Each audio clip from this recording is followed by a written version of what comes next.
I think the coolest part to me was that we were having young kids play on other diamonds at the same time we were going here. And that's what it's about. Get our keep our kids and everything involved in that and look at that. So, yeah. Welcome to episode 336 of Alberta Dugout Stories, the podcast. I'm Joe McFarland. What a weekend it was in Oyen for the first WCBL Rural Roots Baseball Classic. I have a few thoughts, and we have a few guests from the game and festivities in just a few minutes.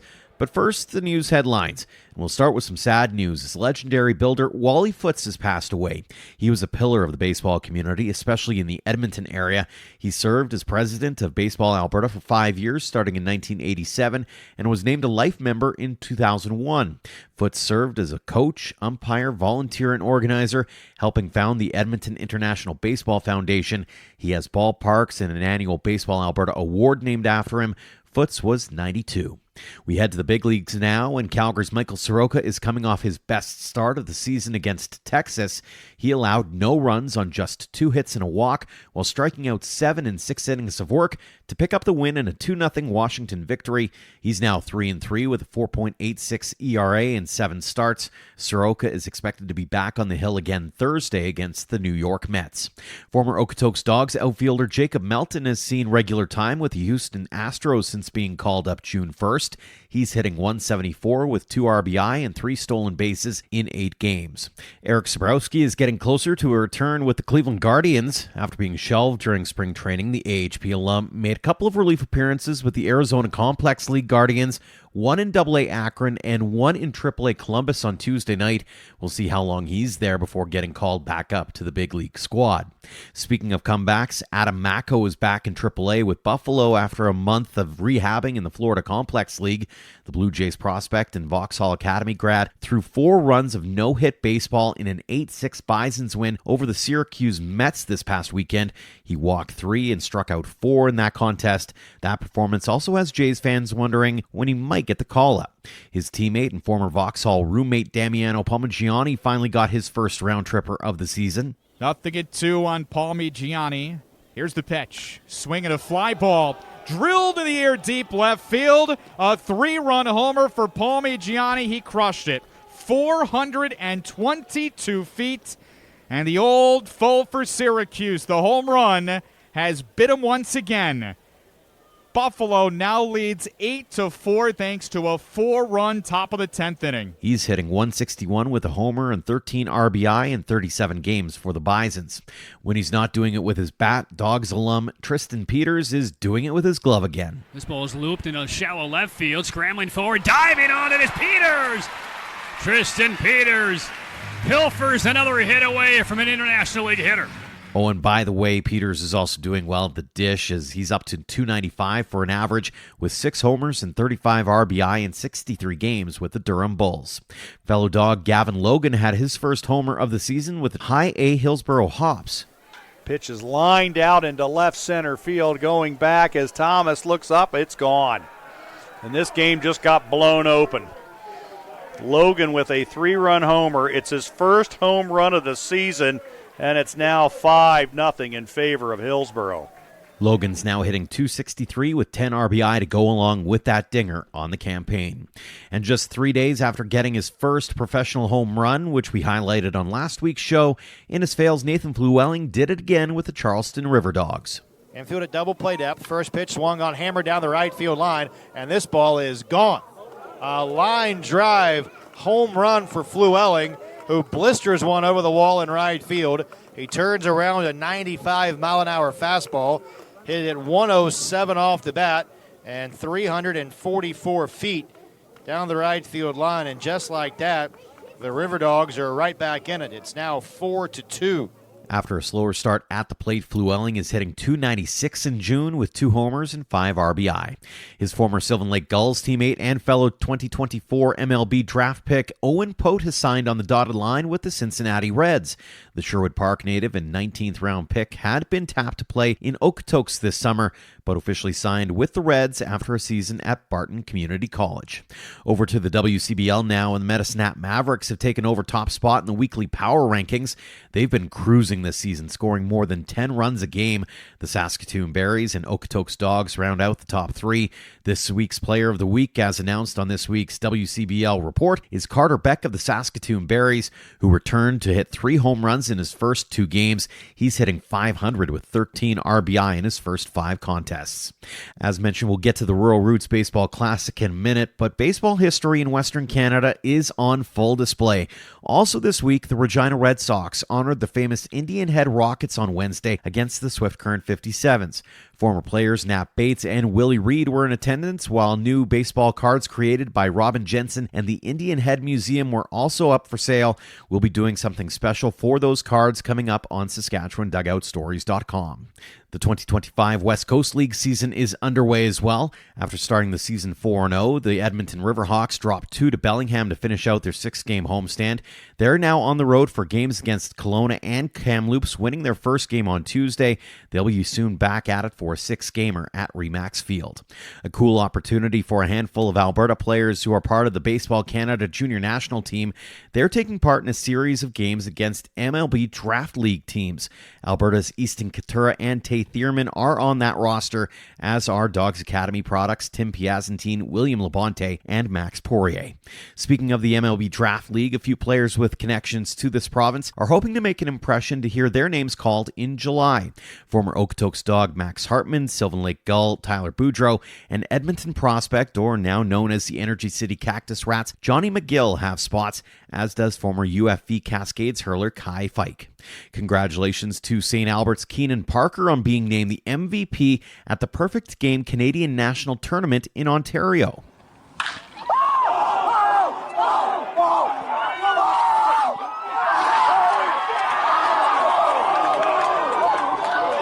He hit a grand slam as the Langley Blaze knocked off the host Great Lakes Canadians in the final.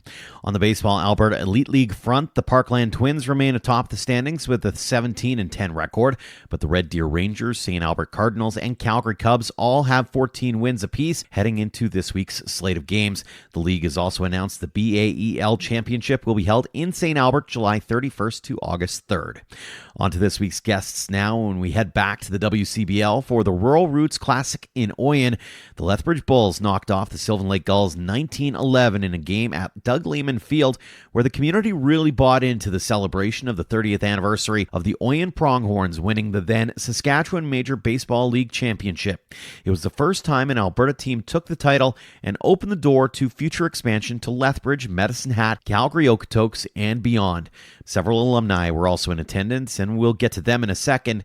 But first, one of the big pieces of news that came from the weekend was during the pregame ceremony, where Mayor and longtime baseball advocate Doug Jones was surprised when it was announced that the old Alberta RCMP Century Park, where Doug Lehman Field stands, is being renamed in Jones's honor. He's a former WCBL president, former Baseball Alberta president, and longtime baseball builder with a hand in many programs and organizations over the years. After the game, we sat down to talk about the honor, his legacy, and what the weekend meant to him and the community. Doug, first off, all the feels post-game. How are you feeling about all that's transpired today? Just overwhelmed. It's great. I didn't expect it to get this way, and it's good. It's great. Take us back to the initial meetings and the conversations had about, could we do this? Should we do this? What was your mindset going into it?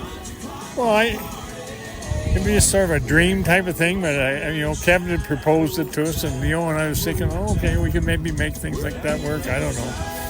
And took a little bit of work, to get everything put together, but it was great. It was fantastic. Absolutely was. Yeah. Let's take me into your mind as you're out at home plate, and you're thinking you're doing one thing, and then your wife joins you, and you've got people surrounding you. Yeah. Is there a moment where it kind of dawns on you that something's about to happen here? Well, I couldn't care what the hell. Pardon me. The way she's coming out, I never even thought anything about it. Really, I just I should recognize her too, and all. And then I haven't thrown a ball for 20 years, and son, it's just up in the dugout almost. And, it was great. It was a great day. Absolutely. I'm glad that Kevin put it forward as to the board. About that as the first time type of try it, and it was great. And, anyway, it was great. How cool has it been from your perspective to see the past and present come together, right? Like you've got the Oyen Pronghorns, the 30th anniversary, but also getting to showcase this league that is obviously still near and dear to your heart all these years later. Yeah, well, it is. And I think part of the thing was back when I mentioned about, Sugar and Cullen, who's the deputy. She had a vision there that all her people, like her dad and her relatives, they all played baseball, and that was hard. So it was easy to have a chat with her to try and forward this, because, as I said before, we weren't doing very well as a province across Canada. And that was that was a goal. And of course, it's turned into more and bigger things, which is great. We got academies. We got more academies than any of the provinces now, and it's just great. Could you have ever imagined 1995 SMBL versus 2025 WCBL, and just the difference, whether it be gameplay or whether it be just the stature of the league? Like, I can only imagine being in your head and seeing kind of the two polar opposites to a certain extent of what the product is now. Yeah, no, it has changed dramatically. It's gotten to be more professional, all those type of things. Before we were sort of like almost like a bunch of farm boys, type of thing, back then. When we started in 93 and then we got better and we, did pretty good, all of a sudden we did pretty good in 95 against the National. Like, oh, shit, maybe we can do some more things. Mm-hmm. And it takes everybody in the baseball world to come together and do those things. Had a lot of help along the way. Really did, yeah. Do you foresee the Oyen Pronghorns as sort of the gateway to Alberta in that way? Like, not just from an SMBL perspective, but really kind of putting baseball back on the map here to a certain extent. Do you see Oyen as sort of that gateway? I see it as a gateway for some of the smaller communities in the province, but we're sort of going a different direction. But I think it can be. That's where we got to get back to the rural roots type of thing. And that's really what the whole rural roots thing is about, is trying to get baseball back in our communities. So, yeah. What did it mean to you to hear that this park is going to be known as your park, as a name surprised. of yours? It sort of really hasn't sunk in. The guys go, oh, it's going to be your name. It's nice. It'll be, it was great, and it was nice to have my whole family here, because I wasn't expecting them all to be here. Mm-hmm. Some of them had volleyball and basketball to come, and I think the coolest part to me was that we were having young kids playing on other diamonds at the same time we were going here. And that's what it's about. Get our keep our kids and everything involved in that, and look at that. So, yeah. Final question. I've been asking everybody this so far is, what's it meant to you to see the past and present kind of married in one event like this? Well, I never would have envisioned it happening. It did, and so it's pretty neat, pretty good. And I got to say, I got to thank Kevin, a good friend of mine, for helping that vision come true. No, it was great. Absolutely. Well, Doug, really appreciate the time. Congrats on the name, and congrats on a great event, and best of luck going forward. Yeah. Well, thank you very much. Thanks, Joe. Next up is former Pronghorn Todd Hubka. The current Prairie Baseball Academy head coach actually billeted with Jones and his wife in 1995 and was heartened by the show of support from the community over the weekend. Todd, thanks so much for coming back on the show. Thanks for having me, Joe. When you pulled up to Doug Lehman Field over the weekend, what went through your mind? You know what? Pulling into the town of Oyen, like it was, I don't know, 30 years ago, it seemed a little bit bigger than what it is today. So, and we were talking about earlier, like I lived with the Joneses, which, was right on the corner of the complex. And I pulled in and I didn't see the field. And I remember being out on their deck and you could see the field, and I was a little confused, but figured, 30 years, trees actually grow. So, when we played back in, 30 years ago, the trees were just planted, and so you could see, it's the prairies forever. So, so I was a little confused at where the diamond was, but kept driving, and of course, found the field. So, Take us back to 1995. You said that was a special team. What made it special in your eyes? I just think how close we were. I think it helps that when you're in a small community, there's, not a lot going on, and the team just, whenever, we did things, it was always together, and there wasn't a lot of us. I think there's probably only about 18 kids on that team. So, we got to do things as off the field too. We just always hung out as a group, and we're just really close. And it was, a fun summer to get to know some new guys from across North America and all the Albertans we had on the team too. So it was just a really, really tight team.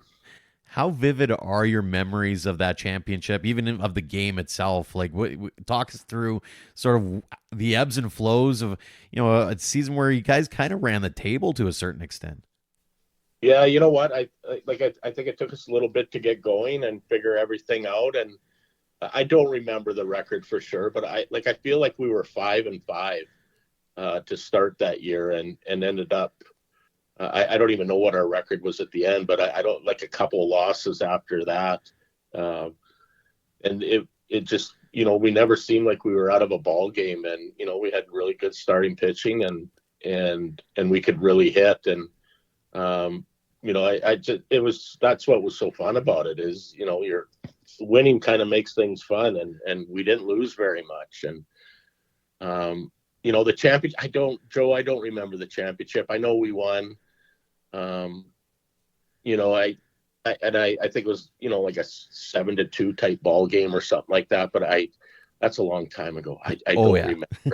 Like I remember, we had the trophy in the bus, the charter. Back then we didn't have chartered buses. We got, farmers and townspeople. They drove us all across Saskatchewan to go to games. But the final game or whatever, Oyen rented us a bus, and it was a fun ride home, that's for sure. I can only imagine. Aside from winning the championship, what do you remember most about your time in Oyen?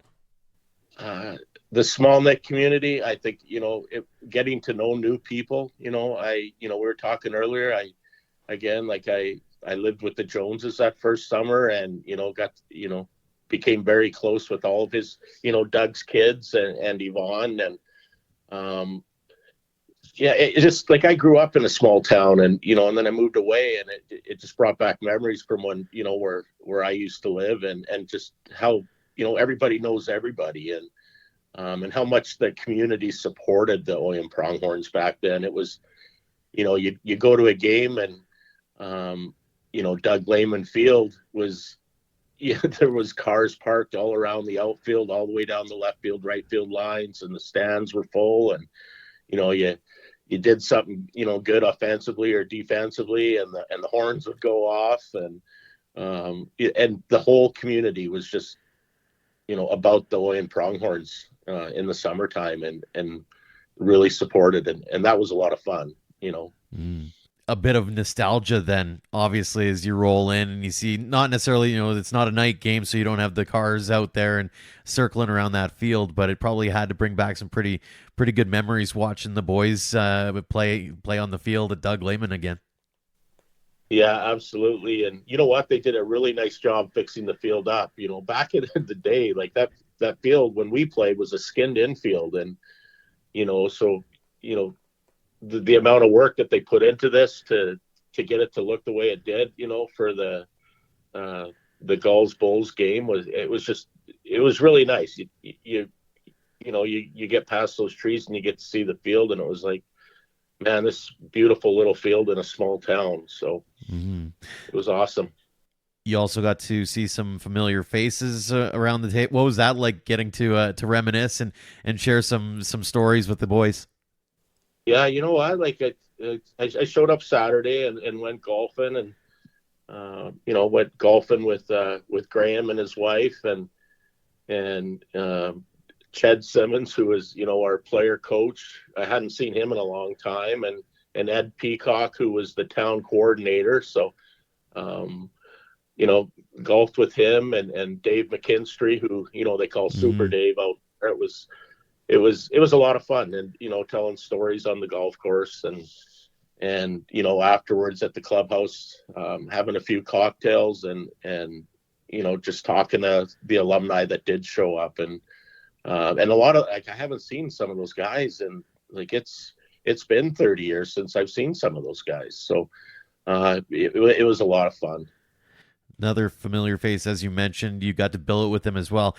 Doug and Yvonne Jones. What do those two mean to you in terms of not just, being friends and that kind of stuff, but also just your development as a young man growing up back in 1995?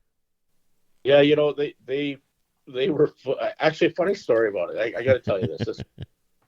So, I showed up there and I didn't know where I was billeting or anything, and that's typical Doug. So I think there was 5 of us at Doug's place when we first all rolled in. Everyone else had billets, but 5 of us. And I was walking up the stairs, and I don't know if Yvonne knows this, but anyway, I was walking up the stairs, and Yvonne was giving Doug a little bit of crap about, okay, enough of all these kids in our place every summer, we don't need any billets this year. And they had a beautiful house. The basement was probably about 1,800 square feet. And so I heard her say that, and I was like, I'm staying here this summer. I'm not going anywhere else. So anyway, the next morning I woke up and I made sure the dishwasher was unloaded. The kitchen was clean.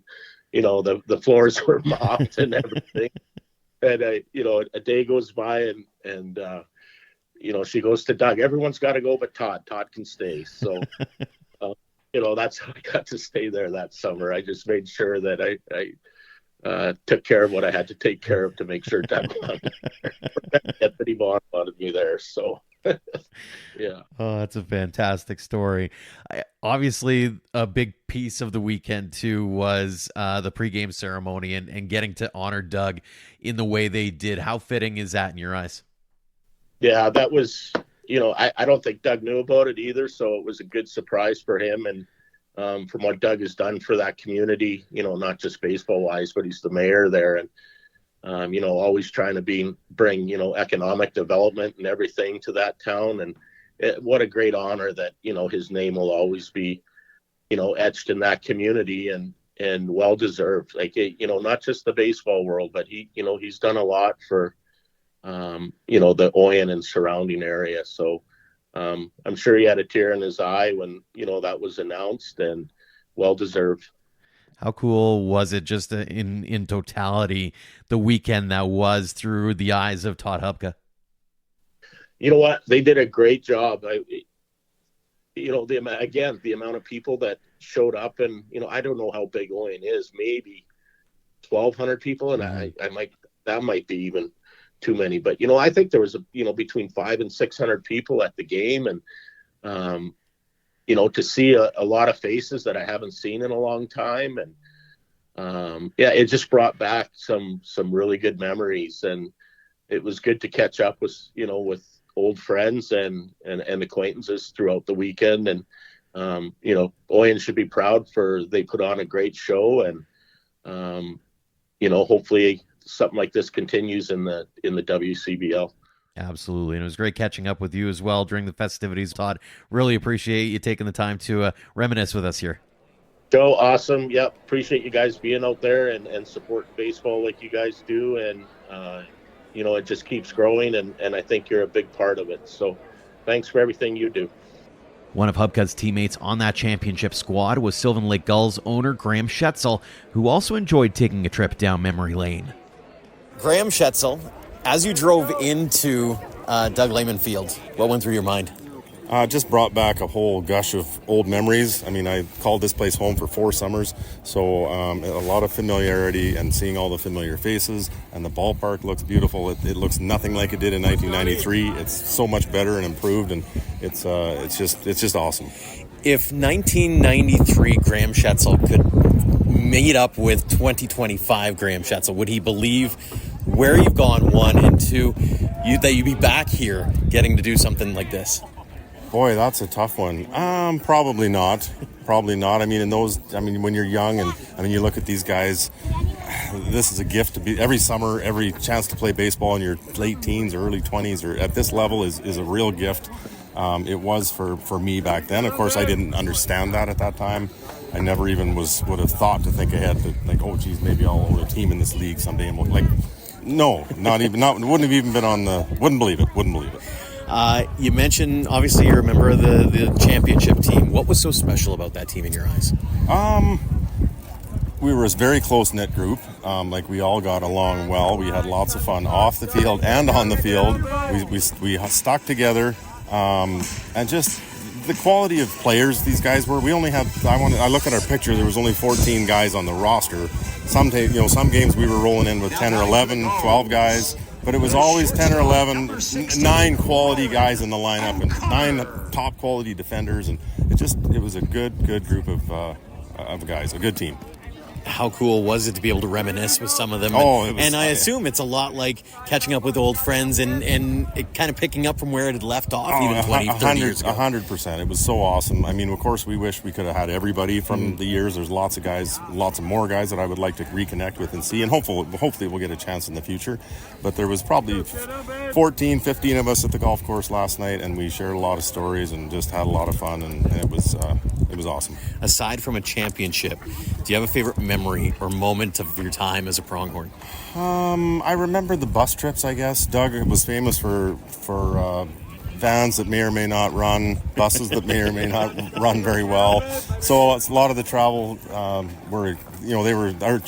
our road trips were sometimes a real adventure. Mm-hmm. When are we going to get there? When are we going to get there tonight, tomorrow, before the game? So I guess that's a memory for sure. It's always about the bonding, I find. Yes. And that's the cool thing. Speaking of bonding, bringing together the past and present, final question for you. What's it mean to you, and what goes through your mind as you think about bringing the past of the Oyen Pronghorns together with the current of the Sylvan Lake Gulls? Well, it means a lot to me to walk through the stands over there and see, there's a lot of people that were at, faithful Pronghorn fans 30 years ago, and to see them here today is really cool, and they've come out, they all take their time and they want to say hello to me and talk to me, and that's great.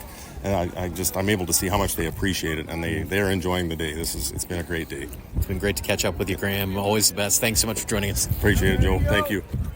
And while he didn't play on that championship squad, Gulls GM Aqil Samuel also suited up with the Pronghorns during his playing days and says it was a memorable weekend for more than one reason. Aqil, when you first drove in, what went through your mind?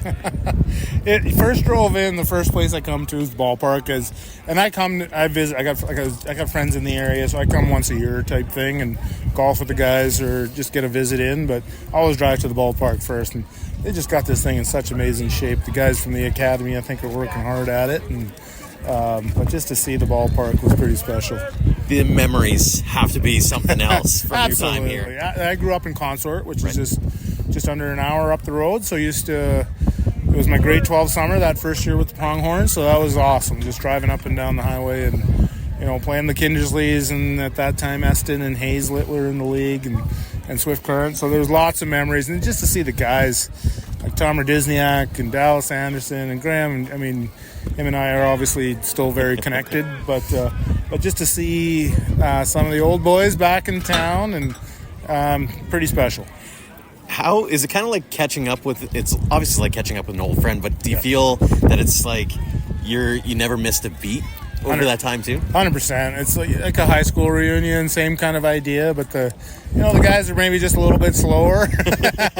But it's just the reminiscing it's pretty fun, and it just pick up where we left off, and talking to Dallas Anderson last night about a play that he was a pitcher and had a play in Kindersley that he's like, remember that play that I made? I'm like, yeah, you're a pitcher, man. Like, whatever. The story's got a little bit long. I think we all threw 100 miles an hour and hit 20 home runs each after last night. So it was good. It was good. I gotta say, was there a part rhyme to the reason of having a golf tournament versus a slow pitch tournament? Yeah, you guys. If you're saying you're a step slower. Yeah, we can't afford the insurance to do a slow pitch tournament. I don't think.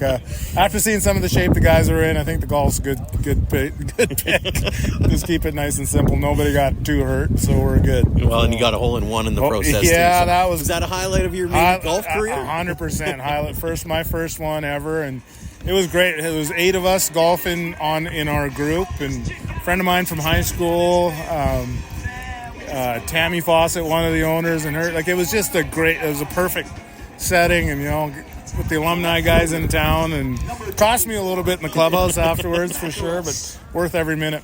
Speaking of perfect setting, you look out into the stands here. What goes through your mind is to see, the new people here, but also some old faces and some old swag too. Like, it's got to be a trip. It's so cool. Like, you talk about some of the old faces. I mean, there's people here that 30 years ago, I was just talking to a gentleman there. He's like, man, I remember you playing 30 years ago, and you had that hit in the one game. He was talking about like had a walk-off single in some game that he remembered. That I was like, oh yeah, I did. So pretty special, man. It's pretty cool. And then some of the new faces, like we got kids of guys that we played with that that are here, and my dad told me about you, and that kind of stuff. And pretty neat, surreal experience for me for sure. One more for you. As you look around and you go, like, you're watching obviously your team playing, and that is, how cool is it to bring the past and present together in a venue like this? So cool. I mean, this whole project in Sylvan Lake for us stemmed from here, from 1993 to where we are right now. It's all kind of related, right? So it's, and in my whole story, coming back from BC and doing the Gulls, and now to be back in Oyen is just, it's hard to put into words really for me. It's a bit surreal, like I said, and awesome experience, man. Really good. Fantastic stuff. Well, Aqil, we'll leave it at that. Thank you so much, as always, for taking the time to chat with us. Yeah, excellent. Thanks for Alberta Dugout Stories for spreading the story. It's been great. And we'll wrap things up with Lethbridge Bulls starter Max Benton, who picked up the win, allowing 5 runs on 5 hits and a walk, while striking out 5 in 6 innings of work. It was a homecoming of sorts for Benton, as the Clyde River PEI native spent his high school days at Badlands Academy in Oyen. When you rolled up to the field, did it give you a little bit of old school mojo? Yeah, it did. It was definitely deja vu all over again. Did this for 2 years, and it was just like coming back home, It's like riding a bike. You just get back on and do it. Was it kind of in the feels to a certain extent? Because this place meant a little bit to you over those 2 years. Yeah, it definitely was a little bit of mixed emotions, and it was also a weird first time ever doing this since I played here about 4 years ago. So it was definitely mixed emotions, but end of the day, we had a job to do and win a baseball game. That's what we did. Obviously, the results came in spades for you. When you think back on those 2 years, what stands out to you at Badlands?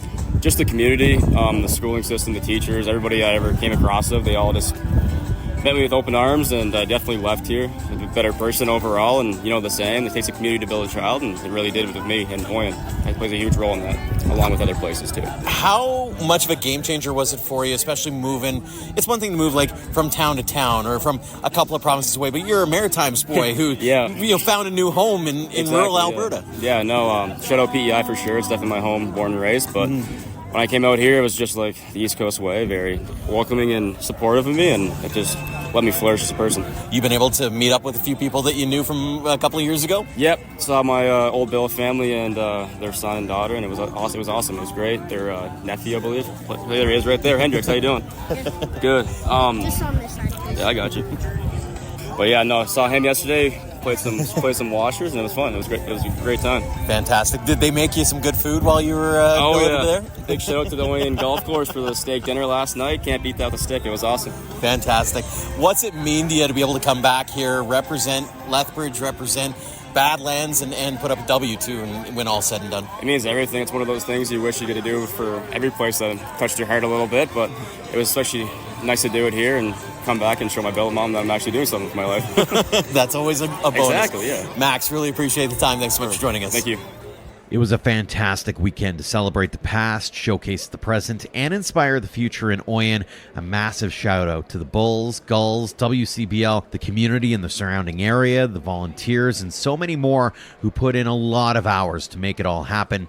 And if you head to albertadugoutstories.com and saskatchewandugoutstories.com, I've put together a new opinion piece on the Rural Roots Classic, and I'll share a few of my thoughts right here and now.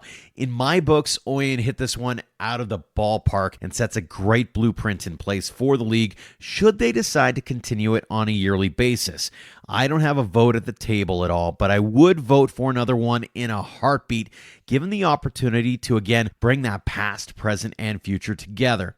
As Doug Jones rightly pointed out, there were youngsters playing on nearby fields. After the game, there was some fungo going on, and that is what it's all about. I know a lot goes into an event like this, including scheduling, and there's the business side to go along with things as well, as the home team for the day might end up losing out on revenue that they would have gained had they been at their own bigger ballpark.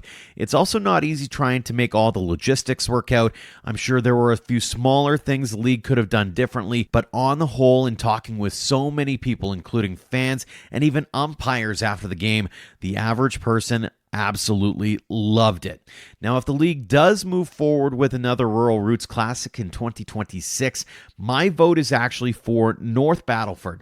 The Beavers were the last team to four-peat back in the 1960s when they were a behemoth in the then Northern Saskatchewan Baseball League. The community has a great ballpark with all the amenities that the league will need. It's the home of the Saskatchewan Baseball Hall of Fame and Museum, and it's also home to former MLB hurler and former Saskatoon Berries pitching coach Andrew Albers.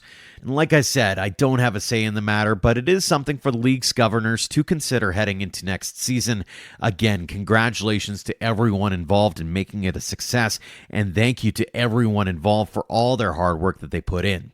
That'll do it for this edition of the show, so thank you again so much for listening. If you like this or any other episode, make sure to leave us a rating and review on your podcast app. As always, a tip of the cap to our Platinum supporters as well, the Okotoks Dogs, Western Canadian Baseball League, and Under the Lights Sports and Entertainment for all they do for us and for the game in Alberta. If you'd like to join our roster of sponsors, head to albertadugoutstories.com/supporters.